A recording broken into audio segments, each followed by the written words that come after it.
সবাই একবার বলো রাধে রাধে। আমরা তো এসেছি মেঘনা পার্কে। এটা তোমরা সবাই দেখেছো, কিন্তু সবথেকে আশ্চর্যের কথা, আমি মেঘনা পার্কে এসে আমার স্কুল লাইফের এক বান্ধবীর সাথে দেখা হয়ে গেছে। যদিও বা রিসেন্ট আমাদের বেশ কয়েক মাস হলো কথাবার্তা হয়।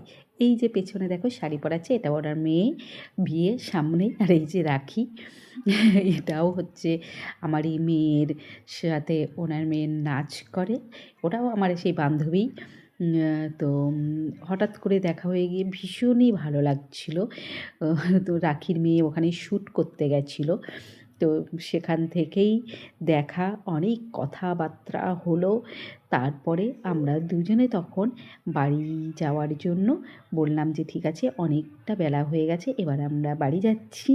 তাই বলে আমরা বাড়ির দিকে রওনা দিলাম। করিমপুর থেকে টোটো ধরে এবার আমরা নতুন বাস স্ট্যান্ড যাব, সেখান থেকে আমরা বাড়ি যাব।